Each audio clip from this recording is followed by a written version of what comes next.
Well, I'm funny how? I mean, funny like I'm a clown, I amuse you? You have part of my attention. You have the minimum amount. I'm the guy who does his job. You must be the other guy. You got a lot of problems, don't you? Oh, it's good to be back. I don't know. You don't know? It means all those questions, though. I'm as mad as hell, and I'm not gonna take this anymore. You can't handle the truth. 56. But that really doesn't matter. This is more, what are we, 3 weeks into this? 3 weeks now, yeah. Oh, what a punishment. Yeah, it's been 3 weeks. Yeah, it's been 3 weeks, and you've disappointed me 2 times in a row. Let's see if you do it a third, Jake. This is top 100 series.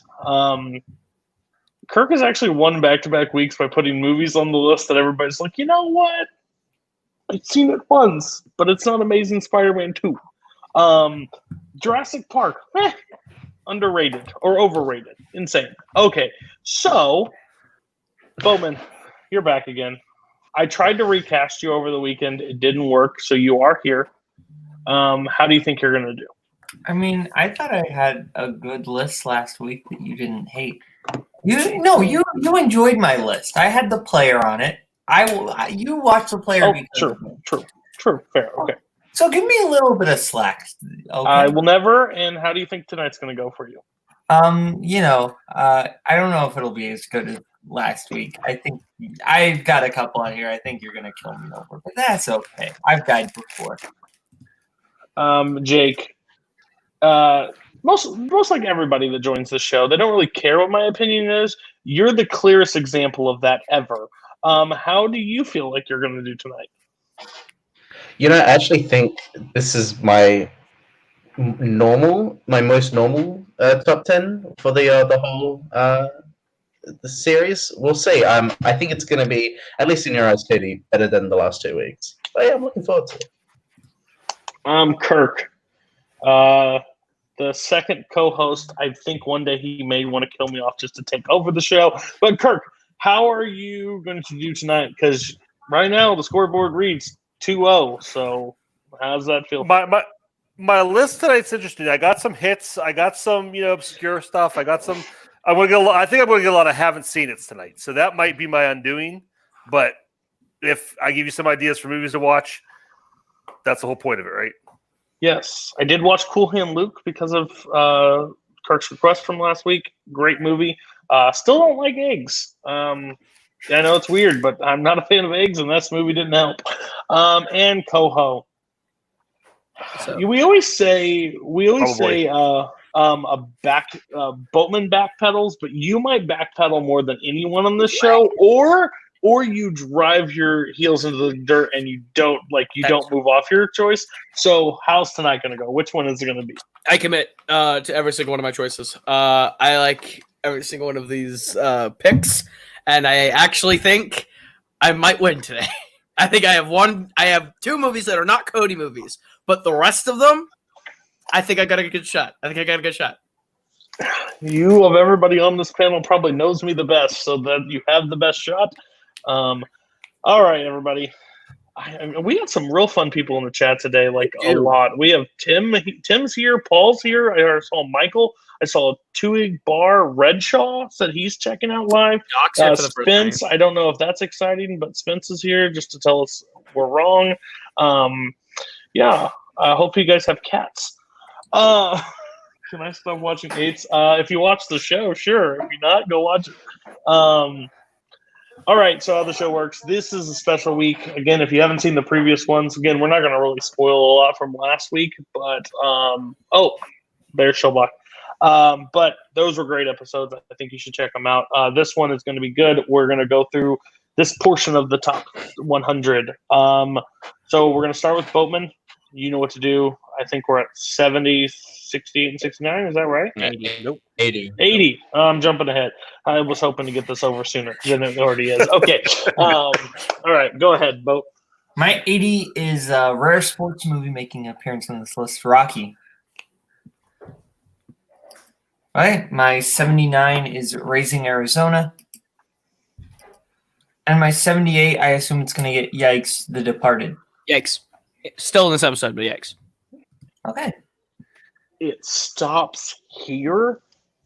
Ow. Okay. Okay, Rocky. This is, one of the great underdog stories, one of the great sports movies. I love just like the first 30, 40 minutes of this movie before Rocky even decides to fight. I just love kind of the chill environment. Obviously, some of the greatest training montages and some of the greatest supporting characters. And I just love kind of the more gritty 70s tone compared to the more sheen, cheesier versions that we'd get in the sequels, which I still appreciate, but it's a completely different movie. And I really like what's going on in this first one. And I like the connection between Rocky and Adrian in this movie more than any other of the Rocky franchise.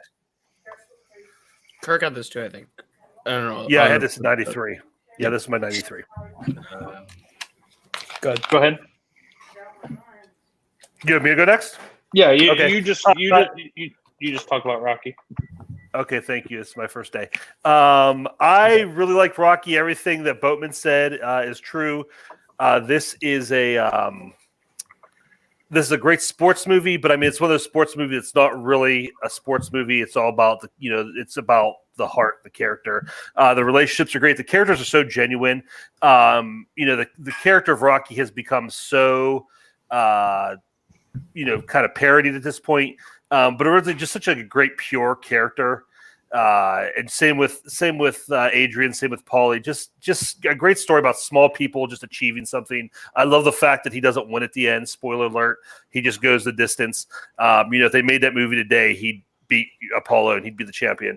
But I love the fact that they just he just did enough to go the distance, and that's all he wanted.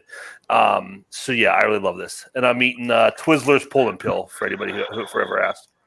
Okay. Go ahead. You have your other ones to go through, Boatman, before I talk. Yeah.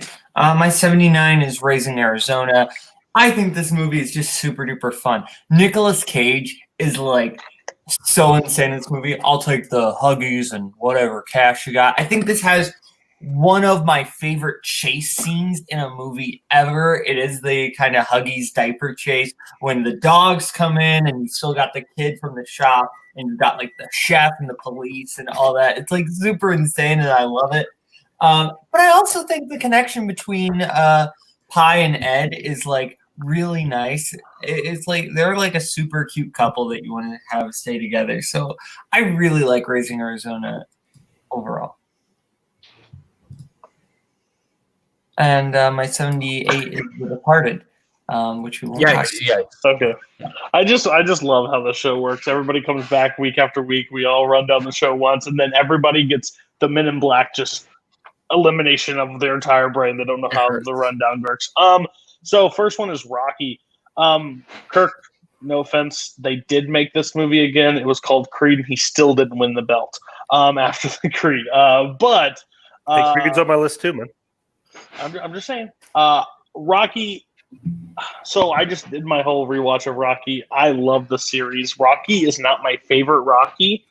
My favorite Rocky is Rocky 3. I won't go into much detail. That's just because it mixes the campiness of Rocky, which makes me absolutely love it. This one I enjoyed a lot more on rewatch than I did the first time because I think like him and Mickey's relationship, especially when Mickey yells at him and says he's like a tomato and he doesn't run a fruit stand or whatever. It's fantastic to me. That's one of my favorites. So yeah, good choice. 80, that hurts a little bit. Raising Arizona is one of those movies that I've seen on another list that I need to watch that I haven't watched yet. So it's one of those that I want to go check out, but I haven't seen it yet. So, okay, Jake, tell us a bunch of movies we won't know. So go ahead. Well, okay, let's see. My number 80 is The Truman Show. Oh yeah. Yeah, I was gonna say. I thought you were like that. Number 79 is Magnolia. Yikes! Oh shit. And my number 78 is Old Boy. For clarification, 2003, not the 2013. Are you sure? Very, very sure. All right, so I guess I just talk about Old Boy. So yeah, this is a South Korean film from 2003. I think people kind of know what the story is. A man gets kidnapped and he's raised in the little house for 15 years, and then he's for some reason released, and then he has to try and find out who released him and why did he was held captive in the first place. This is one of the best South Korean films ever made, visually and just like thematically what the story is about. I can't remember the actor's name who plays the main lead, but he has just this like transformative performance from just being held captive for 15 years. He goes through like a metamorphosis, really, and his relationship with a girl that he meets at a bar is really kind of quirky, but also just really like fascinating to see. And it's one of the best revenge films ever made. There's a brilliant one-take whole fight scene where a guy uses a hammer. That's just brilliantly executed, and yeah, I think this film should be seen by everyone if you want to get into South Korean cinema. Okay, I can't say anything. Boatman just heard his chance of winning this episode because he said yikes to a certain film, but we'll get there later. Old Boy, haven't seen it. I've heard great things about it. I really have. I just haven't gotten around to watching it. So, but also learned that Raising Arizona is not a Cody movie from Paul. So that maybe I don't need to watch it. That's fair. I'm telling you, Paul is probably the best at knowing me what movies to watch and what not. So I have to take that as where it is. Kirk, all right, hit us with a bunch of movies we don't know about. Real quick before I start, I felt bad last week. Star Drew asked like the same question 3 times in the chat. I never answered it. Star Drew, I really like Monster Squad. I'm a big fan of that movie. My number 80 is the original 1933 King Kong. My number 79 is Taxi Driver. And my number 78 is The Incredibles. Yikes in the same episode. Yikes for a different episode. All right. The world we live in when Taxi Driver gets crickets and Incredibles gets double yikes. That's fair. Go ahead. All right. King Kong 33. This is a personally very special movie to me. I've been trying to introduce my kids to a lot of older movies, and some they react to, some they don't. This is my son's favorite movie. He loves King Kong. Before COVID shut the world down, this is the last movie we went and saw Fandom events at a movie theater. So maybe the last movie I ever saw at a movie theater. But beyond the personal stuff, it's a really good story. It's the best version of this story still. And the effects, I mean, look a little hokey now, but I mean, they're 90 years old. And it's still really fun to see what they were trying to do, to see that like early Hollywood creativity. And, did their, reach exceed their grasp a little bit? Yeah, probably, but that's still, when you're pioneering something like that, that's really cool to see just what they're trying to do, what they're trying to accomplish, and, everything that it inspired and, allowed for later on down the line. My number 79 is Taxi Driver. Anybody who knows me, one of my favorite, if not my single favorite setting for a movie is gross 70s New York, and nobody does gross 70s New York better than Scorsese and Taxi Driver. Just the setting and the feel for this movie. I watch this movie like this because I don't want to touch anything. It's so gross. It was filmed in New York during a heat wave and a garbage strike, and you feel this movie. You could smell this movie. The character Travis Bickle is so well reflected in it. It's another character that's been very much parodied and kind of copied now, but this is like the original anti-hero. And just watching his performance of seeing like that internal monologue of, kind of the tough guy, and then you see him interact with real people, and you see how he's kind of like, there's nothing there. He's just kind of like a coward. A lot of great, supporting performances. Albert Brooks is great in this. Peter Boyle in his little role. Martin Scorsese in his very disturbing cameo. It's a... And you got that great, brass heavy score from Bernard Herrmann, his last score he ever did before he died. So yeah, a lot of great things about this movie. And my 78 got yikes. So okay, so 1933 King Kong. I have seen this movie, and I don't love this movie. I think it's because of maybe like Chris Clark back in the Take 3 days would just nonstop like bombard us with "This is the greatest movie ever." So I sat down and watched it. I was like, it's okay. It's good, but it's okay. The next one, Taxi Driver. Man, this is a movie I've been dying to see for. No, I'm just kidding. I love Taxi Driver, but I hate the ending of Taxi Driver. Like, I am one of the biggest, like, can't stand the ending of Taxi Driver. The overall movie of Taxi Driver, the entire thing, I absolutely love. I think it's one of the best things. But that ending just, I wish I could just cut that ending for me. But overall, great movie. Columbia Studios. Yeah. Everybody else, I think, is just it just redeems who he was at a point. Like, I don't need that at that point. Like, he did what he did, and I don't need to see any of that other stuff. But movie itself, great. I'm really surprised that no one else had it. I'm really surprised it stops at 79. It's not the only Scorsese movie that's going to stop in the 70s, so that's sad. But we're going to Koho next. Okay, so we're gonna go ahead and we're gonna get the one of the two Cody movies out of the way in my bottom three. But first, my number 80 is Moonlight. Not a movie a lot of people would have thought I'd have had. My 79 is The Princess Bride. Yikes. Waiting for that. And my 78 is Watchmen. Okay, there's the reaction I was waiting for. All right, so my number 80, Moonlight.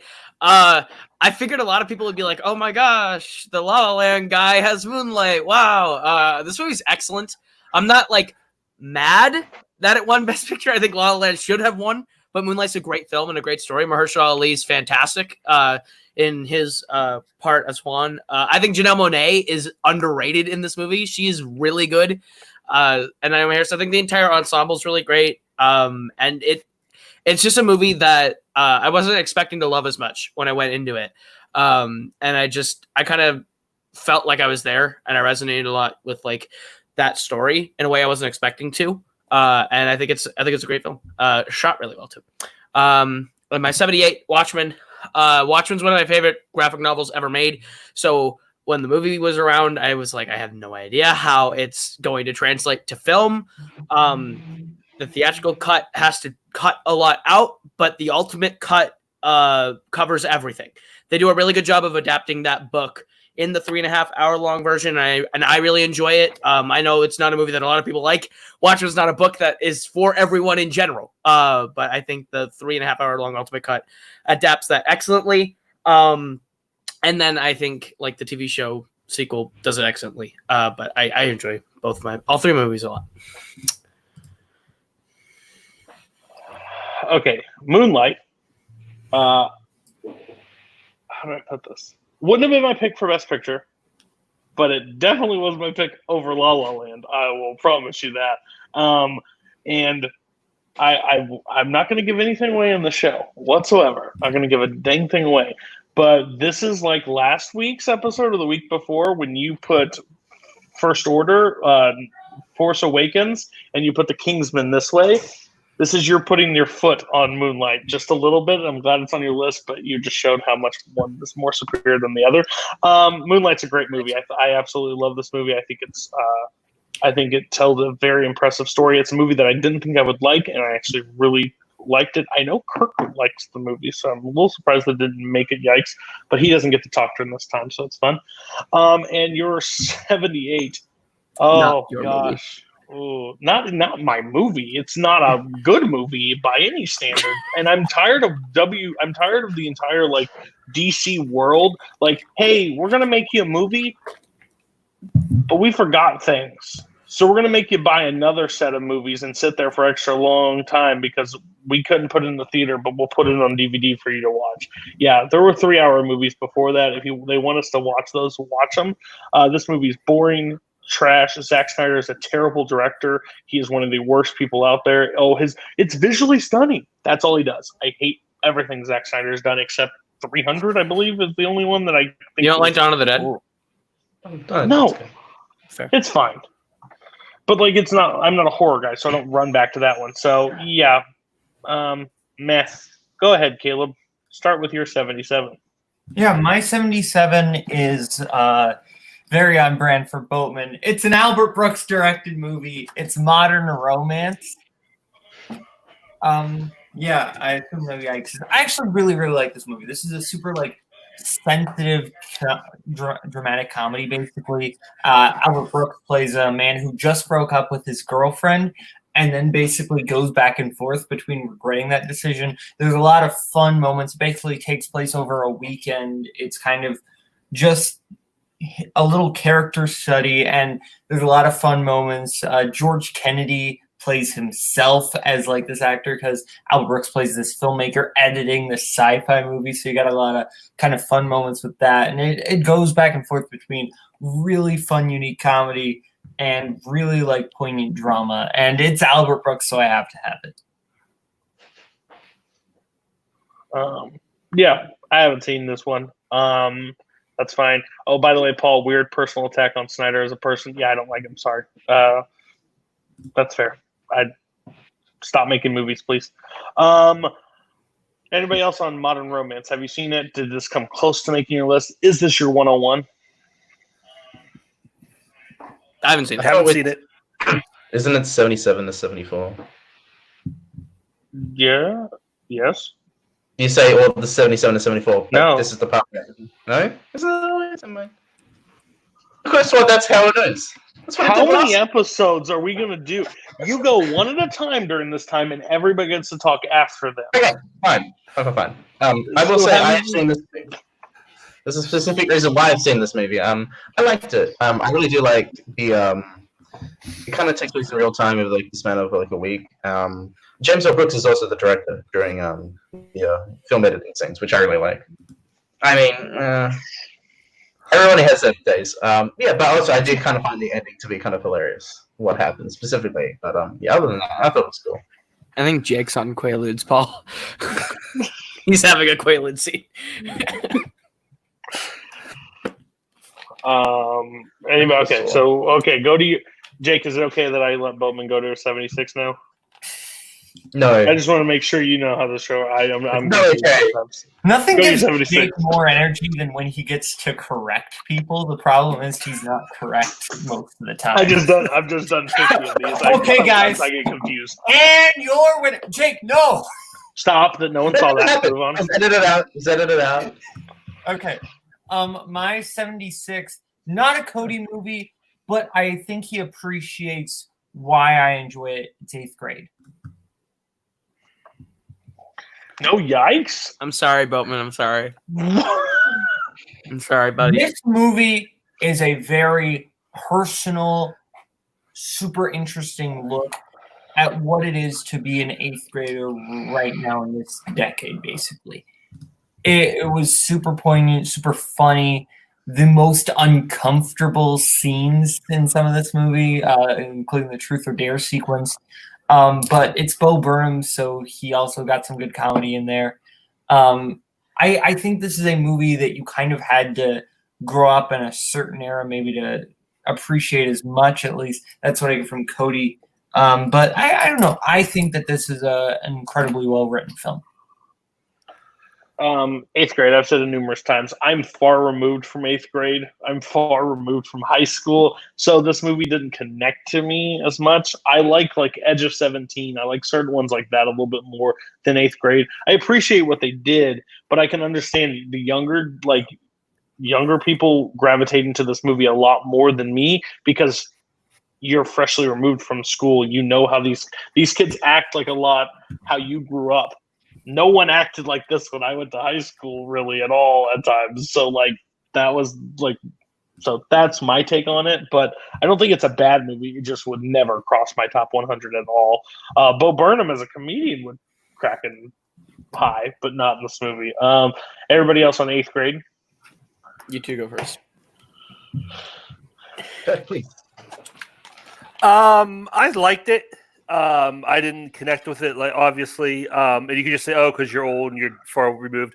But there are other movies that have done things similar. We may or maybe not be discussing them in future episodes that have done very similar things that I have connected with. So I don't think it's possible just because I'm, a different generation that I couldn't connect with the story. It's not bad. I just didn't get the hype over it. I like this film a lot.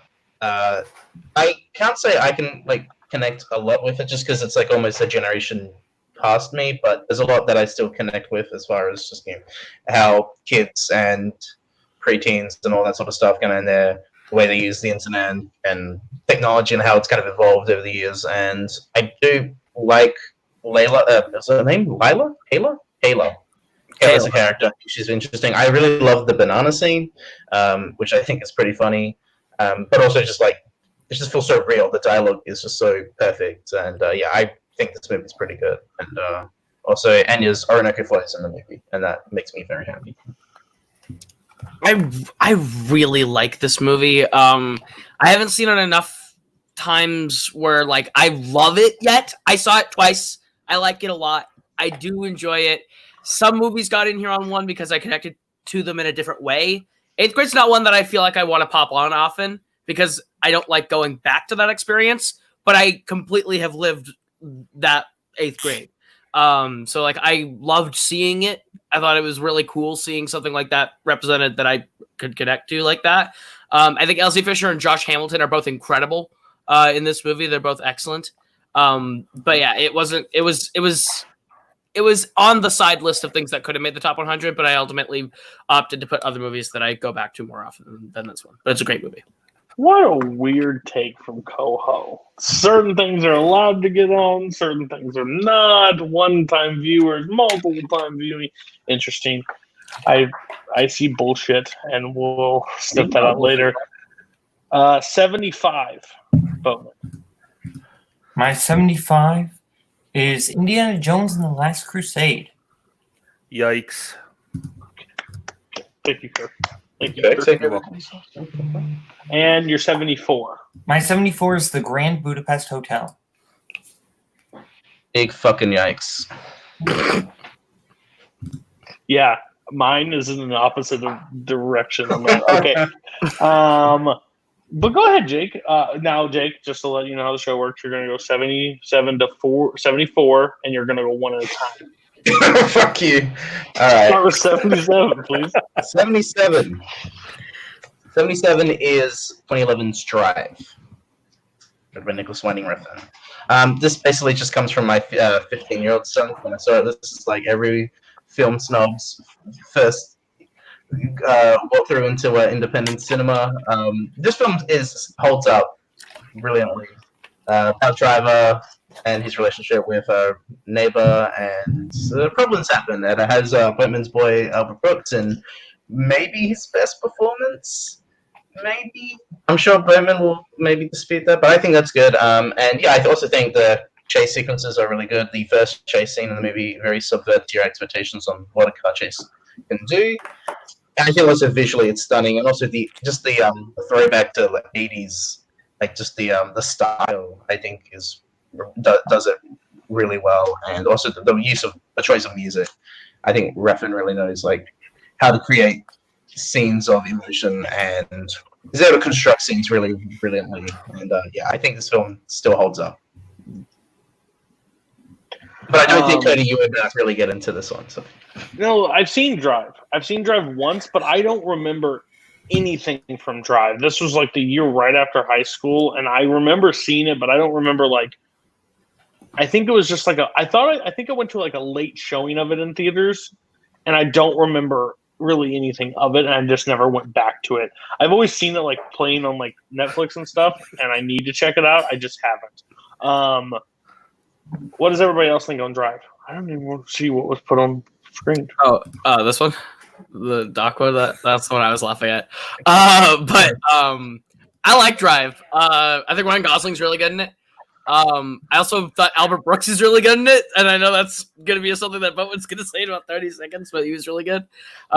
Yeah, I didn't like love it or anything. It didn't like scream to me like one greatest of whatever, but like it was good. I enjoyed it.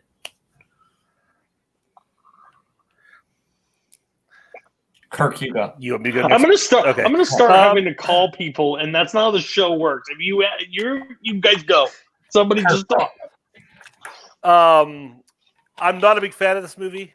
I think it's hilarious how Refn uses Ryan Gosling. He treats him like a complete himbo. like just sit there and looks pretty, because I think between Drive and Only God Forgives, he probably has like 7 total lines of dialogue. It's like, just shut up there and look nice. But yeah, I've always, and I really didn't like it. Albert Brooks is great in it, and but this is going to be a pretty heavy Albert Brooks episode. This is his 3rd movie on the list so far. But yeah, he's really good in it, and that was the one standout for me. That's the one thing I really remember I really liked about it. The rest of it, yeah. Yeah, I think this is Albert Brooks' best performance as an actor. He is legitimately terrifying in this movie. I love all the criminal underworld going on, and I just love the kind of layers and how everything works in that with Bryan Cranston to Ron Perlman and Albert Brooks. I think that all that really great. I disagree with Kirk on the whole Ryan Gosling thing a little bit. I think he's a silent protagonist, but I think Ryan Gosling's still doing a lot of work with the silent role. I think he's just not a very talky character because that's not what that character is. But yeah, I think this is a really good movie. I saw it for the first time this year. Solid film. To quote Kirk, this is not a good movie, but you probably won't hate yourself after. Like, that's fair. It's 2 stars. I love Kirk's Letterboxd. It's one of my favorite places to visit. All right, Jake, go to your next one.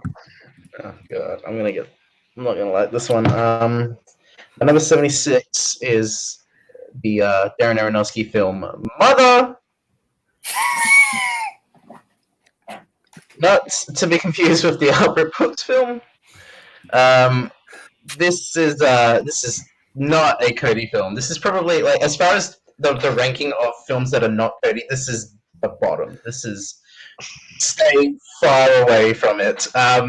The religious allegories and basically the story of Old and New Testament, the weird surreal sequences, the metaphors is everything that Cody doesn't want in a movie. There is almost no plot, but that's kind of why I like the film. That's what the film's going for. The film's trying to just be like this insanity ride, especially later on when things really take a crazy turn. That's kind of why I love Darren Aronofsky, because he just doesn't give a fuck about normies.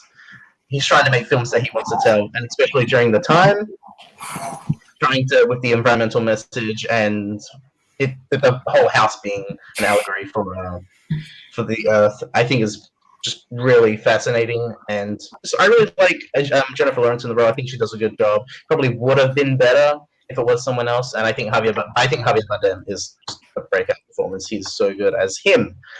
Yes, the credits or the character names of all the characters are very literal, and I think this is I just love it's just a thrill of an experience. So, I love it. I'm done. 45 minutes. I lasted 45 minutes in this movie, and I said, peace. Nope, not a chance. I know when movies I don't need that I need to escape on. Certain movies I wasn't able to. This one was. Just wasn't for me. I couldn't tell you if it's a bad movie. I don't. Didn't mean that. This movie is not something I know if it's a me movie or not, but 45 minutes told me it wasn't. So hopefully the ending got better. I couldn't tell you. I just know you have to scream the name if you want to get it correct in trivia. Everybody else on Mother. I hated Noah, so there was no fucking way I was going to go see this movie. I just want to point out that Jake said, oh, sorry. I just want to point out that Jake just said it's not a movie for the normies, which is like peak pretentious. Like peak. Yeah, everybody can drink. At least he didn't say muggle. The normies, the normal people. I'm sorry, Jake. Why don't you just yell us and call us mudbloods and throw us in the corner? I'm glad you're actually watching it, Jennifer Lawrence, instead of just looking at the study guide that you guys made. Anyway, I haven't actually seen the film. So I haven't seen it. I'll use my lot of time to congratulate Paul on his wonderful Charlie Chaplin strawman argument. That's what I gotta say. One of the best rivalries that is a silent rivalry is Kirk versus Paul. It's one of my favorite things. It never gets brought up, but it's there. Okay. Yeah, go to your next one. Tell us why we're a bunch of idiots that don't like cinema. Scorsese Jr. Okay, so next is, I don't know if this could be a yikes. Number 79 is, no, 75, sorry. 75 is Doctor Strangelove. Yikes. Yeah, I thought so. And Yay. there's no point talking. And there's no point talking about my 74 because I know Cody's going to yikes it. It is Fargo. Yeah, oh, for sure. That's a yikes, you bitch. Gosh. All right, Koho was so excited for that. Koho was so happy. I was He's been waiting all day to do that. Half a second. Yep. I thought about that for a little bit. Kirk caught me.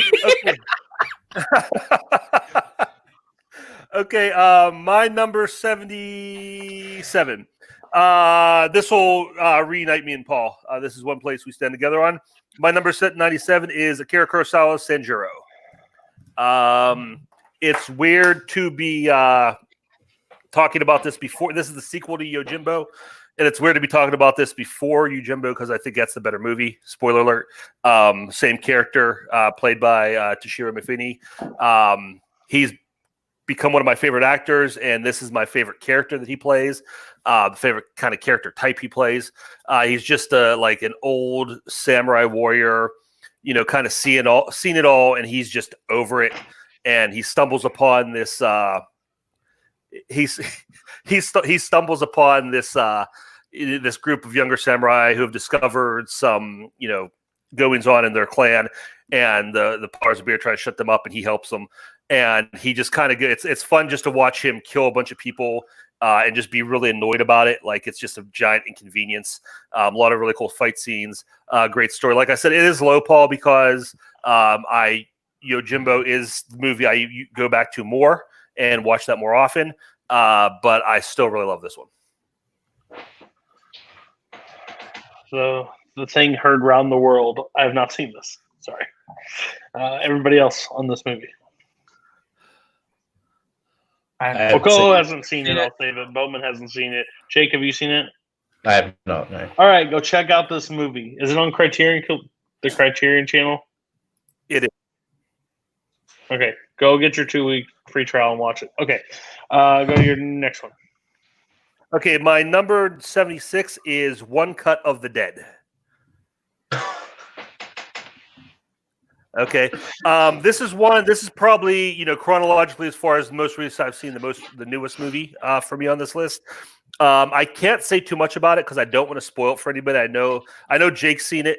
I think Paul's seen it. I don't know anybody else in the community who has.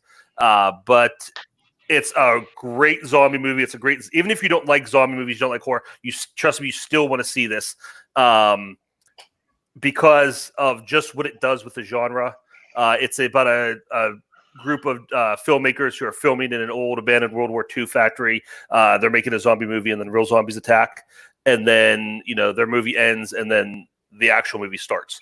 And it's like I said, I don't want to give anything away. Just go watch it. It's amazing. It's one of the most original ideas I've seen in a long time. One of the most unique horror movies I've seen in a long time. There's a lot of really cool stuff going on. If there's one movie from my list today or from anybody's list today that you watch, make sure it's this one. Yes, he messaged me today. He said, "Have you seen this?" I said, "No, I have not." And then I said, "It's not streaming really anywhere. I don't have Shudder or whatever that was, so it's on my list now." Especially with people telling you not to say anything, I think it's something that hasn't gotten out there, so I kind of want to see it before some more people in the community start watching it, and then they ruin it. How many, Jake, you've seen it? Again, say I guess as little as possible. Koho, Boatman, have you seen it? No. Okay. This is one of the most inspiring and inspirational films of 2019. It is such a joyride to watch this movie and just kind of see how it unravels. And yeah, I'm not going to say much. It's a Japanese zombie horror film. Go into it. It's just like Parasite. Go into it knowing as little as possible, and you'll walk out thinking that was just one of the most amazing experiences ever. Honestly, I'm not even kidding. All right, your next one. Okay, my number 75 is Network. This is a movie I really like. It's the rare dramatic parody And this is one that you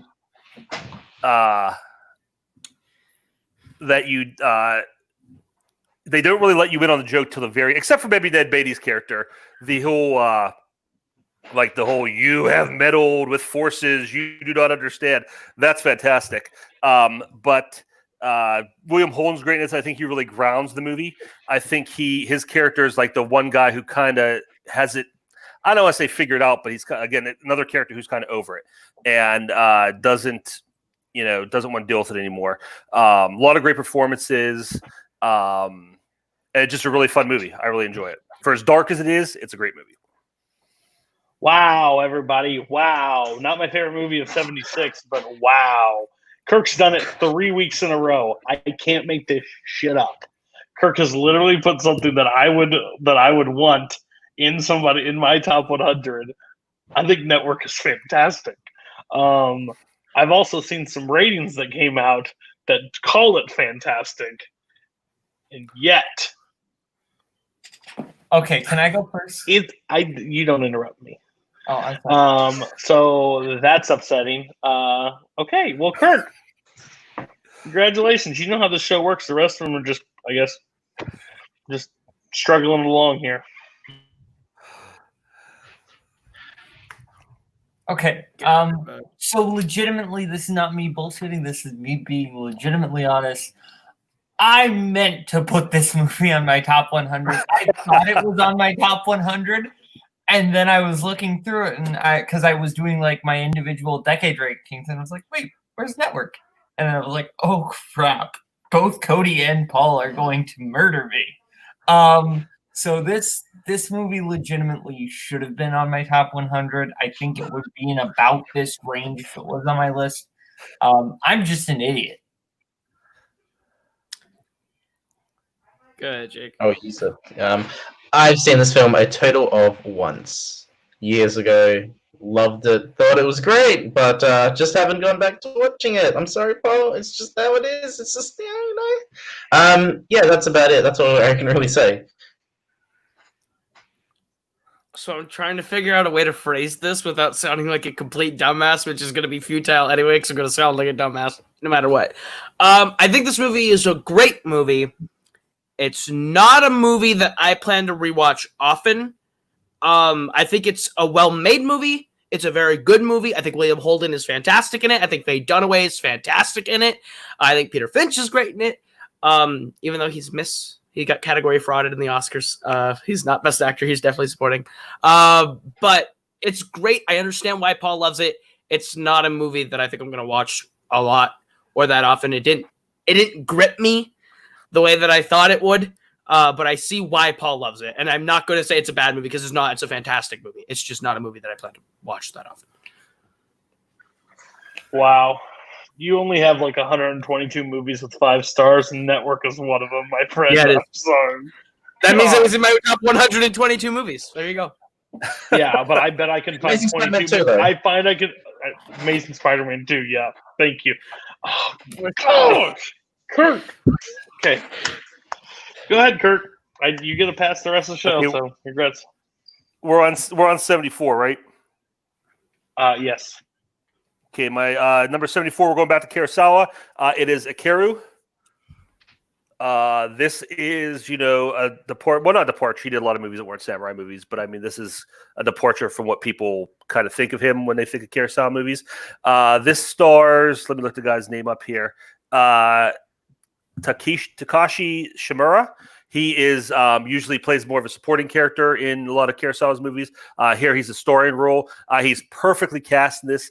If you've never seen the guy, he's very much he has very kind of like a melancholy face, and this is a very melancholy story. It's about a bureaucrat, like a mid-level bureaucrat, who's kind of just wasted his life, and he finds out he's dying. He has stomach cancer, and it's really a movie about. It's about what did your life mean? What did you contribute? Why were you here? And it's just a really powerful story. A lot of really great scenes. There's a scene he's singing. I think it's called the Gondola Song. Just one of the most heart-wrenching scenes you're ever going to see in a movie. Just him kind of really coming to terms. It's a song about living your life while you're young before it's too late. And it's too late for this guy. And just about what he does. He decides, people come to him. He works for the city. He's going to build a playground. That's going to be his legacy. So just about like the small things you do. I almost want to call it Kurosawa's "It's a Wonderful Life," and it's a completely different movie, but it hits a lot of the same beats as what difference one man can make. So it's a movie I really love. Can we not say It's a Wonderful Life and move on? Thank you. So I wanted to see it before you said that. I'll strike that from the record. We'll move on. Sure, I'll check this movie out. Anybody else? I haven't seen it. Haven't seen it.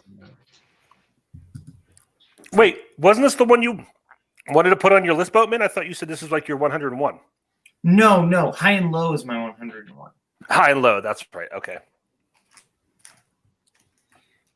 Okay. Come on. And now for something completely different. My number 77, proof that I'm a child, Tangled. Tangled is, I think, the movie. If Princess and the Frog is the Little Mermaid of the New Disney Renaissance, this is the Beauty and the Beast to me. This is the one where we solidify what New Disney is back to what makes Disney great, by kind of taking a classic story that and flipping it on its side a bit and making a really entertaining story with it. I think Rapunzel is one of the most interesting Disney princesses of their entire canon. She's really likable, and a character that you really kind of just want to figure out her way in this world, and you love Flynn Rider. He's one of my favorite side characters from any Disney movie. I think Zachary Levi brings him to life in a really fun, energetic way. He's really great as that quippy, snarky, sarcastic side character. And then midway through the movie, they do that added depth of there's a lot more to him that he uses the sarcasm to try and cover up. I think it's really smart and really fun. And Mother Gothel is a great villain, has a great villain song with Mother Knows Best. The music's fantastic. It's one of my favorite Disney movies, period. Tangled is the best animated movie of the 2010s, of the Disney animated of the 2010s. I absolutely love Tangled. I think Tangled is brilliant. It's shame that most people don't talk about it in the same light that they talk about some other ones. Mother Gothel is one of the most fearful villains. I think the soundtrack of this movie is great. I think the acting the voice performances. They've even got some of the best sidekick song, with that I've got a dream, have a dream, I've got a dream. I got that wrong in trivia. Overall, fantastic choice. 77 is a perfect spot for this. I have no problem with Tangled being on the list. Everybody else, Tangled. Yeah, I really enjoy this movie. I think this is one I like more every time I watch it. I do think that it's not perfect, but I think it's an enjoyable film. I think this film's fine. It is crazy how this is one of the most expensive films ever made. But yeah. They had to redo the movie halfway through. I think if you piece together all the times I've sat down and watched part of this movie, I've probably seen it the whole way through. And I have nothing bad to say about it. Hey, can somebody in the chat, I don't know who you are, can you put the hack to sleep over there? He's over there talking about overrated again. Remember, Heat is overrated in his eyes, so let's put him to sleep. Oh, you blocked him. That may be a little hard. He's been blocked for 5 minutes. He's in timeout. We've done this with people with trash takes in the past, so I'm in my bounds. He's just going to come back angry. That's what's going to happen. He's the hack that gets more.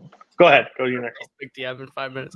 My 76 is one that I'm sure will be yikes. It's Toy Story 2. Yikes. There we go. My 75 is Rise of the Planet of the Apes. When it comes to this trilogy, Rise, I like them all a lot. Rise is my second favorite. Dawn didn't make my top 100 just because I wanted to showcase a couple other movies instead of putting the entire trilogy on here. But I enjoy Rise. I think Rise is a really good prequel. The way that it starts out, the way that there's the little references to Taylor and the rocket going on in the background of this movie. I don't think they ever really expected this to grow into what it was because it starts out really fun. I really like the exploration of Andy Serkis and James Franco in this movie and the way that they connect. I think Serkis is giving a really good performance in this one, but it's not his best of the three, but it's a really, really underrated performance. And I think he works really well with Franco throughout it. A lot of references that I enjoy. I think it's a fun movie. I'm fine with this movie being in your top 100. I love Rise of the Planet of the Apes, but just to exclude Dawn is just insane to me. Like, Dawn is my favorite by a mile. Dawn's my least favorite of the three. Fine. But Gary Oldman's in the second one, and he's fantastic in that movie. So, and there's actually like intrigue. Like, this is the start to it. And like the middle, I don't know, whatever. But Rise is a great movie. I have no problems with Rise being on your list. It's a little. The only reason I don't like Rise as much is it's a little cheesy. Like there's real cheese like in this one at certain points. Like how they give Tom Felton a job is still confusing to me after Harry Potter, because I don't think he's that great of an actor, and he kind of shows it in this movie especially. Like he's playing Malfoy again. Like he, instead of a wand, he has a taser. It's literally Malfoy. And Brian Cox is underused in this movie as well, and I think that's a crime. So it's fine. It's a fine movie. Dawn is my favorite by far. That's fair. Everybody on Rise or Dawn, whichever I agree one with, we're talking about. Apparently, I agree with Koho. I really like how this is like a real low key prequel. Like if you're not paying attention, you would think it's just a full reboot because you wouldn't even see some of those connections to the original movies. The fight scenes, the bridge scene, everything, those are fantastic. And there is some cheese in it, but I mean it's a Planet of the Apes movie. There's got to be some cheese in it, and Malfoy is the absolute worst part of it. There's no doubt about that. Take a pause off me, damn dirty ape. It was a hype moment though. Oof. I actually think this may be my favorite of the Planet of the Apes trilogy, the new trilogy, personally. I just kind of like no pun intended, the rise of how it sets up the story with the war between the apes and humans, and I just like that. I like Caesar's beginning more than I like his middle and end of his arc, personally. So I kind of prefer Rise over Dawn. Yeah, I think I don't typically like prequels in general. I think this and X-Men First Class are like the textbook examples of how to do a prequel right. I think Rise is really well done. I love John Lithgow as the neighbor. It's not one I go back to a lot, but I think it's a good movie. all right. Everybody talk on that one. So your next one. My 74 is The Departed. It's where it crests, unfortunately. I would have loved to see someone have it higher. But for me, this is where it hits its ceiling. I love this movie. It's my favorite Martin Scorsese movie. I think I don't like the length of Scorsese movies because I don't really enjoy most of the subject matter he covers. But The Departed for me takes that length and I don't feel it. 2.5 hours goes by in 30 seconds. It is a thrill ride through and through. Damon and DiCaprio are excellent playing off each other in this cat and mouse game. I love Jack Nicholson in this movie. I think he's phenomenal. I think he's actually my favorite performance in it. Also, Mark Wahlberg. I think I hear the quotes from this movie on the daily just from Cody. Just Cody alone, being on calls and hearing the different quotes. You'll never be a Massachusetts state trooper. That a fact, Garrett fucking deed. It's excellent. I think it's extremely well written and it's a very, very fun movie.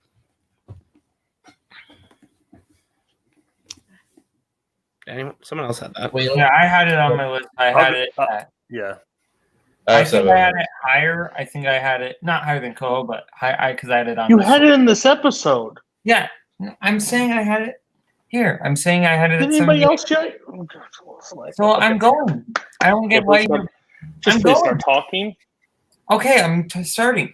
70. My 78 was Departed. I think that this is a really great. I love both sides of kind of the cat and mouse game, but who's the cat, who's the mouse going on between Costigan and Sullivan. I think that's a lot of dynamic. I love Jack Nicholson. I love the soundtrack in this movie. Soundtrack doesn't get enough love. There's a lot of great moments. And I really like Ray Winstone as Frenchie. Frenchie is like one of my favorite henchmen in a movie. like, he's perfect, and he doesn't get enough credit for being a super unique character. Yeah. Kirk, do you have it? Kirk did not. Oh no, Kirk will not have this. Okay, really? Okay, so I have it at 99, so I'll briefly talk about it. Yeah, this is one of my favorite Scorsese films. I really love the battle between the mob and the police. It's just, I mean, Paul kind of said it. It's just very fun. Like, it's really enjoyable to watch. I love the ending. It's one of my favorite closing shots to a movie. There's metaphor going on. Sorry, Cody.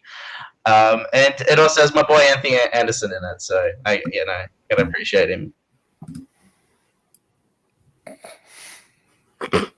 Okay. So 74 is where the buck stops. That's interesting. I'm sorry, Cody. I've been on record. This is my favorite Scorsese film. And I don't think that's not saying it's his best.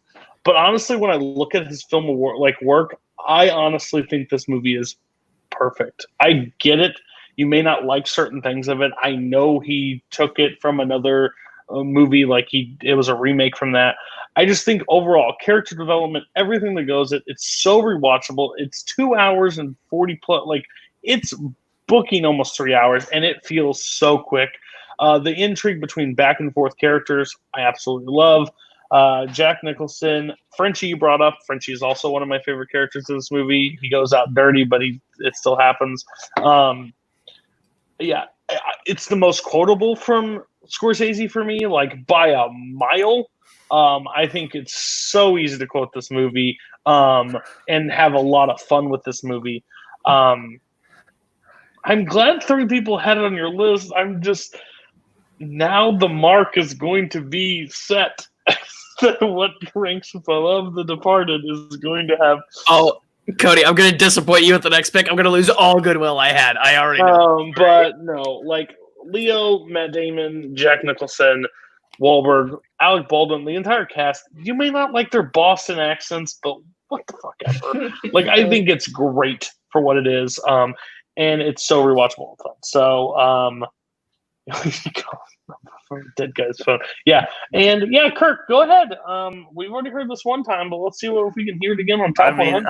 I don't know how many times a person can die inside over the span of 5 minutes, but I think I did listen to you guys probably at least 3 or 4 times. Calling this Scorsese's best film is absolutely sacrilegious. The Scorsese movies I have on my list are all better than this. There are 3 or 4 probably Scorsese movies not on my list that are better than this. Where would you rank this, Kirk? I'm going to break my rule. Where would you rank this Scorsese? No higher than 6th or 7th. I mean, off the top of my head, probably. But it's Scorsese light. It's like somebody doing a Scorsese movie. It just doesn't have the depth or the just the characters, everything. Even Boatman that mentioned the soundtrack. Even the soundtrack is inferior to so many the soundtracks he's done in his other movies. This is just, again, I'm not saying it's a horrible movie. If someone throw out a name of a run-of-the-mill director, if this was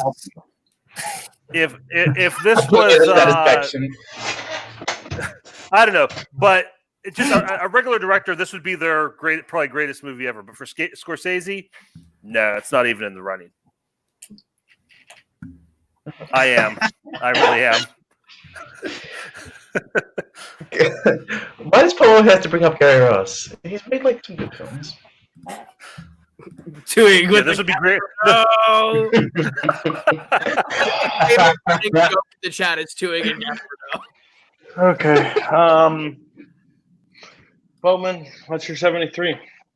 My 73 is A Few Good Men. Ooh. Okay. Yeah, I mean, I think 2 great actors kind of facing off. You have Tom Cruise, who's always been a charismatic lead, and then Jack Nicholson in one of his most scene-stealing performances. And it's all written by Sorkin. I love Sorkin dialogue. I think there's a lot of good moral questions being raised in this film. I love that this film doesn't give an easy solution at the end, not to give anything away. But I also just love a good courtroom drama. So I think that, and this is one of the best. I think that, and obviously there's a reason it's in the YLS intro. Like that scene is brilliant, and I love this film. No one else had A Few Good Men? Nope. Watch Brooklyn pop into the chat just at this moment, just alone. A Few Good Men I really enjoy. I've said it before, this movie it's almost a one-scene wonder. Like, I like everything that leads up to it, but everybody's just waiting for that end. Like, that's what you want. You just want to hear the speech. Like, and that's why what I've seen the most is that speech, especially because it's in the intro. But it's yeah, I love this movie. I like it a lot. I just, there's parts of it that I think it drags a little bit. But courtroom dramas are like the top echelon of things that I enjoy and I want to see more of. Like, I think courtroom dramas are so entertaining for me. So Few Good Men does a great job, and especially when Jessup gets put into court and he comes right at Tom Cruise. It's one of the best moments ever, regardless of that's post speech, but I absolutely like this movie. What does everybody think about A Few Good Men? I've only seen the courtroom scene. I've actually never seen this movie all the way through, and it's a major one that like I've been meaning to see because it checks all the Koho boxes of courtroom drama written by Aaron Sorkin with Jack Nicholson. It checks a lot of boxes for me, so I've been meaning to get to it. I just haven't seen it yet. Yeah, I think this is a great movie. I thank my mum for making me watch this years ago. I think it's great. It's one of the best. It has a very unexpected ending that I think works perfectly. Like, it doesn't just half-ass go for it. It fully goes for what the ending is trying to tell you. And I think that's what makes it great. Just my favorite. Excuse me. I like it. Courtroom procedurals for me are not a high level of entertainment. That's not a genre I really gravitate to. So that kind of knocks us down a peg for me. But I mean, the cast is great. Nicholson, Demi Moore, Tom Cruise, Kevin Pollak's really good in it. All those supporting characters, Kevin Bacon. So yeah, it's not a movie for me, but I can appreciate it. Jake, you see what I'm seeing too? What? Yeah. I love it. Hey, you've timed out Barr for worst takes. No, that's a joke. That's a joke. It's clearly a joke. Yeah. I still don't. I want to time him out for it. Jake, go ahead. Oh, my son. Number 73. Oh God. Is Are you with us? yeah. It is Waking Life. This is a Richard Linklater film. This is kind of the film he did before A Scanner Darkly as far as the animation rotoscope technique. This film is essentially, it's about dreams. It stars the kid that was in Dazed and Confused, Wiley Wiggins, I believe, the little kid. And it's basically just a monologues and dialogue about dreams and existentialism. And it's shit that I love that Cody would definitely not like. There's a scene. There's a scene with Alex Jones, which is kind of fascinating. Steven Soderbergh has a cameo in it, which I think is pretty funny. Yeah, it's just basically just kind of like just detailing like the idea of like metaphysical reality and dreams and lucid dreaming and kind of because the whole film is kind of perceived as a dream from the main character's perspective. And I just kind of find that fascinating. There's a scene with Jesse and Celine from the Before trilogy that is pretty fun to see, especially since that was before Sunset, to see these characters again. And I just really love the experience of it. I think the animation is also just very unique and something that you just don't see a lot of in animated films. And I just find that fascinating. So, yeah, this is a Jake movie and not a Cody movie. You brought this up before, I believe. I don't know what. Animated? Mm-hmm. Yes. They filmed it, and then they animated on top of it. Rotoscope. Haven't seen it. Because of that exact reason. This is not a Cody movie, so I won't put myself through that. Everybody on this one? Never seen it. Haven't seen it, but I'd like to. I have actually seen this one. I haven't seen it in a very long time. I watched it when I was like 15, 16 and first getting into like Linklater, and this stopped my Linklater run for a little bit.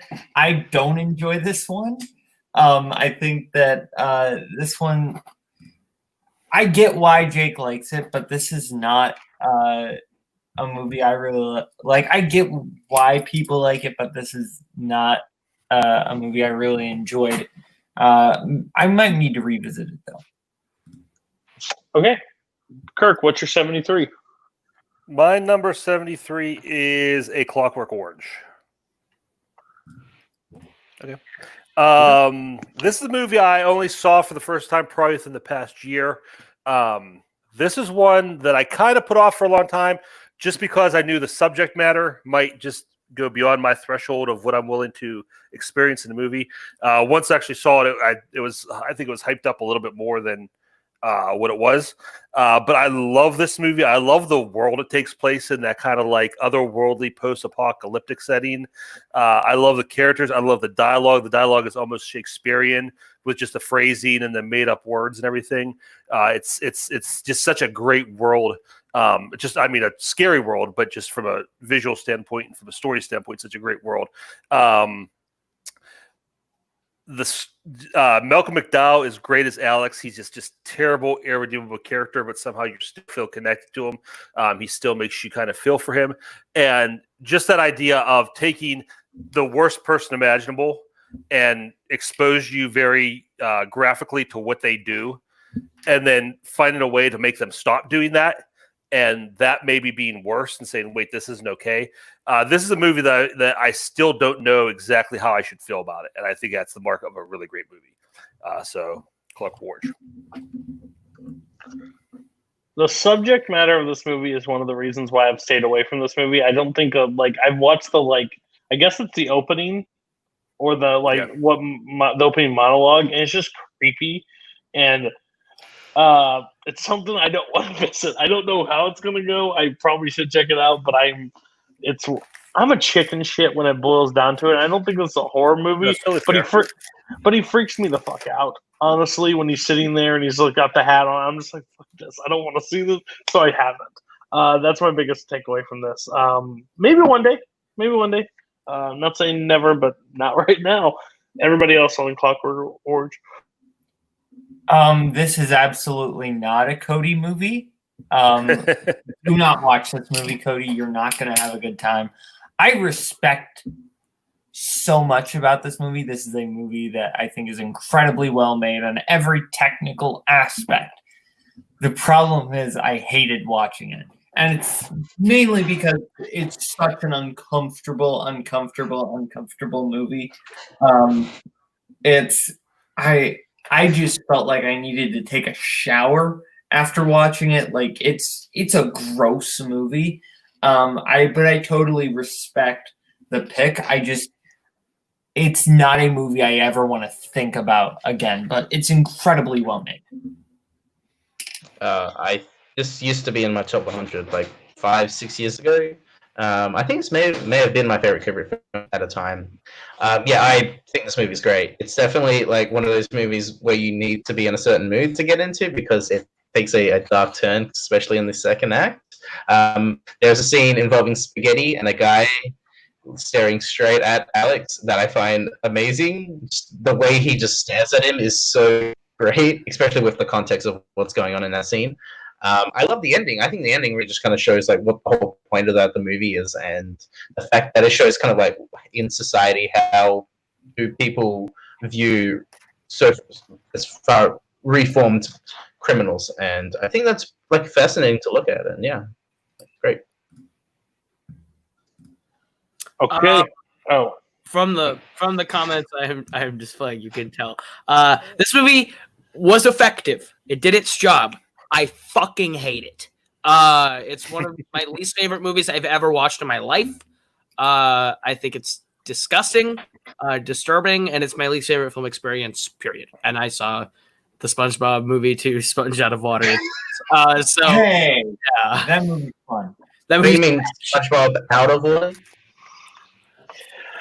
Cole, what's your 73? And what is higher than The Departed? I'm so curious. I am banking on the support of one person on this call really hard. Lady Bird. Yikes. Yeah, Kirk! There we go, baby! That's not who I expected to yikes that movie. There we go, Kirk! I really wanted to A lot of common ground here, buddy. Are you fucking kidding me? Can't talk about it. I don't care that it's yikes. This is also a fact. Yes. Oh, God. Bowman? I just want to say, if the Magnolia yikes is a strike against me, the Ladybird yikes should be a strike against Kirk. Anyway, Shut up, Bo. Not really at this point, because I knew that was going to be on this list. The fact that Departed sits at 74 and Ladybird is 73, Higher. when he could have easily flipped that, so I didn't rip his throat out. Go ahead, move on. Okay. My 72 is Nebraska. I think this is a really great character study, a really fun dramatic comedy. I love Alexander Payne, the filmmaker. We might be talking about him more later. I think this is just a perfect snapshot of Midwest life. That's really what it's about. Like, I actually think Cody will enjoy this movie because he and I live this movie. I really enjoy this film. I think Bruce Dern is phenomenal. I think it takes a lot of turns. Stacy Keach is actually really good in this movie. And Bob Odenkirk and Will Forte giving a rare dramatic performance. Yeah, I think this film is fantastic. I haven't seen it, but if two people on this call understand Midwest life more than most, it is me and Boatman. Koho lives in practically Canada, so we understand the whole farming people. So yeah, I'll definitely check this one out. It's actually I don't know if it's streaming anywhere, but it's been cheap on places to buy, so I may check it out soon. I tell you what, Cody, I'm buying it on my Vudu tonight. You will be able to watch it. Sounds fantastic. Everybody on Nebraska. I don't know where you think I live because I live in a farming community. But I get it, but you're pretty close to Canada. Yeah, sure. But Boatman recommended this to me, and this is my favorite Alexander Payne. I'm pretty indifferent to him as a director. I don't love him, but I don't hate him. He just kind of exists. But I really do like this movie. I think that's very strongly based on the script of it. I think Bruce Dern's great in it. I think the story is really well told, and the characters that populate the story that we go on are so real. I know every single one of those characters in real life. So it's a really good movie. I enjoy it. This feels such a Kaleb Boatman choice because it's about an old man and it's about the Midwest. That's kind of funny, but that's there's a great scene with June Squibb at a funeral. Not a funeral, sorry, the cemetery. Yes. Other than that, yeah, that's it's pretty interesting. That seems great. I just watched this recently. I think it was thanks to Adelaide Spence, who put a category on match I had to watch it for. So, but I really liked it. Nobody does cranky old man like Bruce Dern. He's fantastic in this. Will Forte like you said, does a really nice dramatic turn. You don't see that from him. Just playing straight. Bob Odenkirk's great. Just that. I love that scene where they accidentally steal the wrong compressor. That's just such a great scene. I love that so much. And just little things like that all through the movie. Just a very real movie. Just when they're sitting there, the cousins can't get over the fact how long it took them to drive there. And they're just sitting there and they're at the table, like the conversation's over. They're like 20 hours or whatever, however long it took. I just love that. Those characters are so good. Yeah, just a really nice slice of life movie. I really enjoyed it.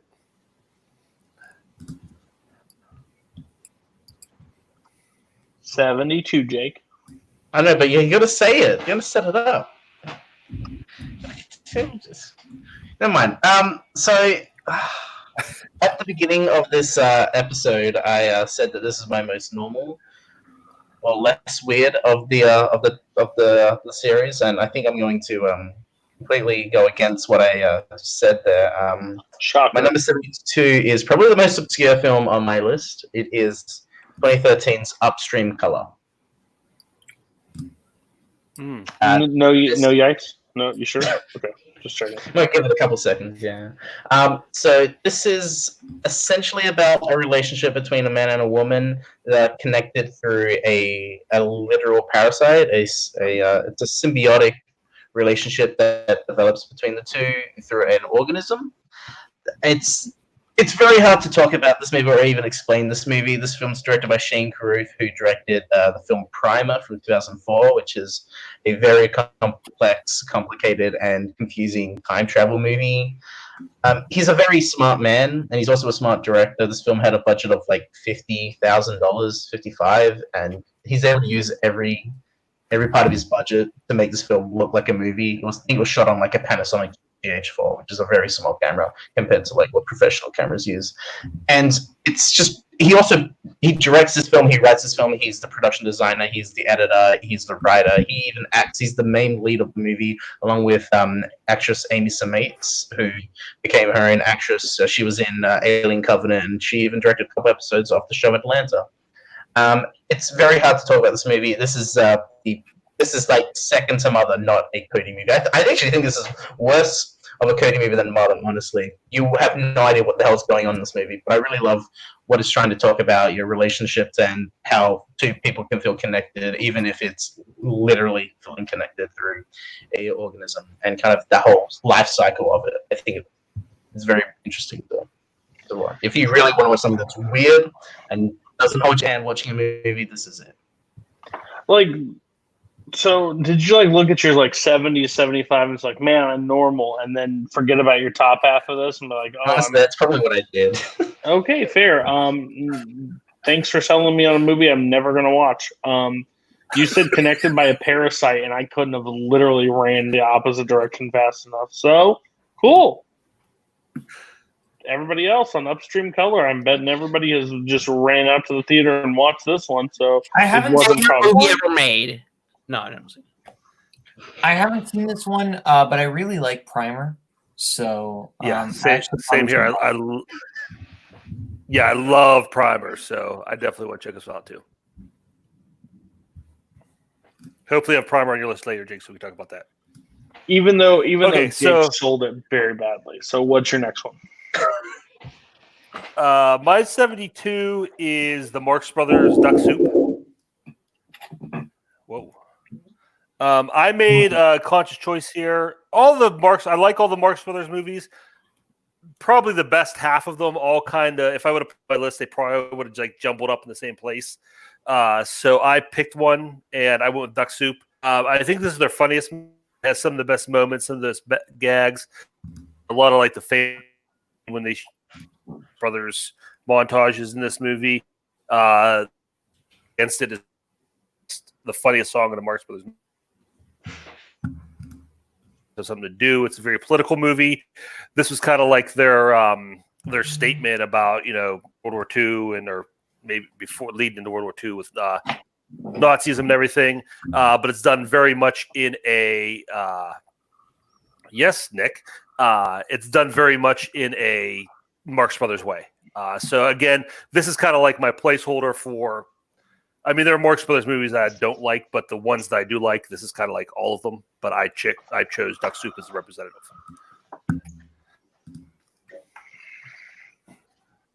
Haven't seen this. Hopefully, never mind. Won't say much, but yeah, somebody in my life will probably have seen this one soon. Yeah. So, anybody else on this one? I haven't seen it. Is this the scene? Is this the movie where the scene has the broken mirror and? Yeah, this is the mirror scene. Yeah. I've seen that scene, and that is like one of the funniest scenes of like the classic era of comedies. Other than that, I've not seen anything else. I think this is a movie. I've seen this movie. I think this is a movie with a lot of great individual moments. I think as a whole, I don't really love this movie. I think there's a lot of just weird stuff going on. I can't remember which Marx Brother is, but one of them is just going around with scissors, cutting things off the whole time, like cutting. Classic Harpo. Yeah. Classic Harpo. And I think there's some great moments in this movie. But I think for a movie that's an hour and 30 minutes, it feels a lot longer, which is not a good thing. But it has some great moments. Okay, Koho. My 72 has already been yikes. It's The Incredibles. Okay. All right. So now we're back over to my 71, which is my favorite Stanley Kubrick film, The Killing. Wow, no one. Okay. Yeah, this is a brilliant crime film. If you like Tarantino, he took a lot from this movie. There's the actual sequence of heists is one of my favorite in this movie. You see it from a bunch of different perspectives, and it's just very unique. I love all the little pieces of the puzzle of how this is actually planned out, and then what actually happens at the end. I won't say anything, but that ending is one of my favorites. It's just an excellent contained crime thriller. I think it's still on Amazon Prime, so I highly recommend everybody check it out and go in as blind as possible. Basically, just know that it's a heist movie. I'd fucking kill that dog. Basically all I will say. I would fucking kill that dog. This movie, one is short. It is so short. It is 85 minutes long. It is one of the quickest rides. It is the best heist movie that probably has ever been made in my eyes. I think it is great. It is tight. It is everything that adds up to it is just so interesting to me.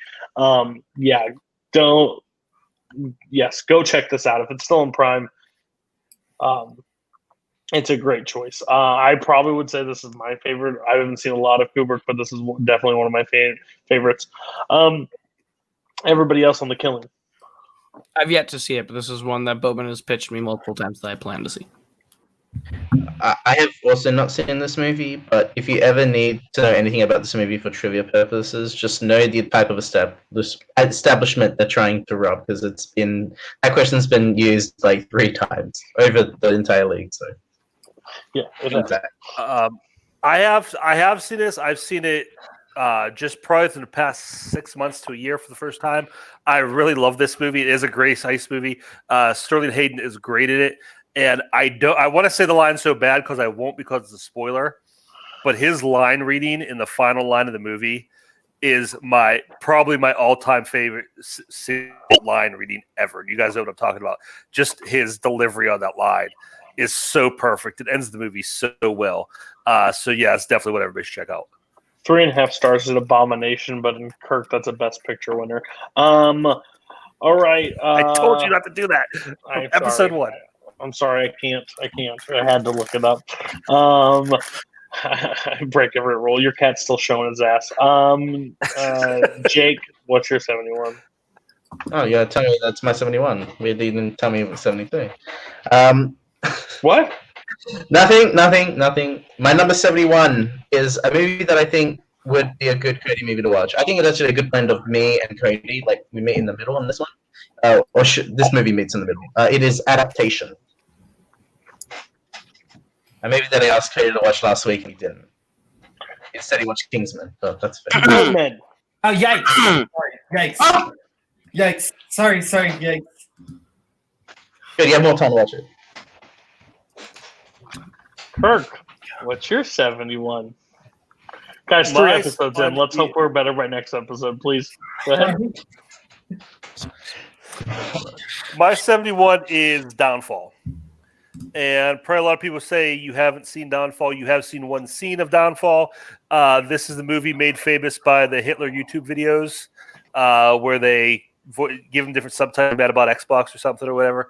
And I love those videos. You'll see where they're fantastic. But it's also a really great movie. This is a story of basically Hitler and Cabal in the last days of the war in his bunker. And this is I love this movie. It starts out with, it's seen through the eyes of his secretary. And you start out with, you kind of see They let you into that world, and you see how someone like a normal person gets sucked into this whole thing. They see how he presents himself as kind of a normal guy. And then, kind of flash forwards from there to the last days of the war. You see things that's very claustrophobic. You see things falling apart. See how it all ends for him. And up to the very end is just completely delusional. And you think you'd kind of like enjoy, and it'd be a catharsis with finally kind of seeing Hitler get his comeuppance. But it's really just makes it even more sad because you see the whole thing was just orchestrated by this really sad, pathetic, delusional man and his lackeys. But the guy who plays Hitler, I can't remember his name, but he gives a really great performance.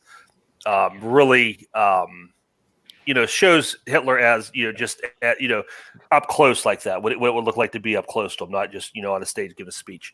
A lot of great supporting actors whose names I don't know. They're I think mostly just German actors. But it's a really good movie if you like World War II. If you like that kind of history, I think it's really worth checking out. Bruno Gantz, thank you, Joseph. Bruno Gantz. I think me, Boatman, like a bunch of us were on call last night talking, and I think this movie came up. I just haven't seen Downfall, so I think Koho bought it. I think you bought it. So everybody else on Downfall, I haven't seen it yet. I haven't seen it either. I haven't seen it as well. Yeah. I haven't watched it yet, but last night we were all on a group call looking at the Voodoo Father's Day deal. You could pick 2 movies to buy for $10. We were coordinating what we bought so we wouldn't buy movies that the others were getting. And I was like, is anyone getting Downfall? And everyone was like, no. I'm like, all right, I'm going to get this one. So I'm planning on watching this one. I own it now. So nice. Fair. Koho, what's your 71? My 71 is one that I rewatched again very recently, and I still love this movie. It's Blind Spotting. Blind Spotting is a movie to me that I think is really underseen. It's slowly being seen by more and more people. And I think that's really great. But I think this is one of the most important movies of the 2010s. It's one of the movies that I enjoy watching for Daveed Diggs and Rafael Cassal's performances alone. I think they write this movie fantastically. They both co-starred and co-wrote. They're both incredible. The ending, I know Holtzman brings this up every fucking chance he can get, but Daveed Diggs' final monologue in the garage is one of the best monologues I've seen in a movie, like this decade probably. I think it's a great film. It's if you don't know what it is basically about this guy who gets off is basically getting off his probation and getting out of his halfway house and comes back to his life in Oakland and realizing how it's changing and kind of being gentrified. And I think it's a really brilliant movie. If you haven't seen it, I highly recommend it. It's fantastic. Yeah, I've seen. This was the first movie I watched in 2020, but I've seen it one time. I can't say I liked it a lot, but I just haven't seen it since. So I think it's a good movie. 71, sure. If you've seen it multiple times, but yeah, just one time viewing for me. But it's a really good movie. Everybody else on Blind Spotting? I watched this for the first time, I think either end of December, early January, and this is excellent. This is one of the best movies I watched solely for trivia purposes, and it's fantastic. The scene in the garage with Ethan Embry as the cop is fantastic, and yeah, it's just a nice kind of contained drama. I have not seen this movie. Unfortunately, it did not get released in Australia, but I definitely would like to watch it whenever I get the chance to, wherever I can find this movie. I think we've said this before. You need to move. Okay. Kirk. I have seen it. I really enjoy this movie. This is a great movie. Boatman said it's a great drama, but it's also a great comedy. And I really like that about this movie, that it has the courage with its subject matter to be a straight comedy for a big chunk of it, and perfectly blends that drama and comedy in a very realistic way. And Daveed Diggs is great. Its rest of the supporting cast is fantastic. This is one I've only seen a couple times. I could see it if I watch it more, creeping closer into my 100 even in there. It's that good a movie. It's just not quite there yet, but I love this movie. All right, we've made it through another week. Don't know if we actually have. We still don't know how the show works. Some of these people have been on the show numerous times, and we're still confused on what we do at what points, and when to say yikes. Ooh, you just got called out. I will say it's worth the investment. Just saying. Boatman's list this week was.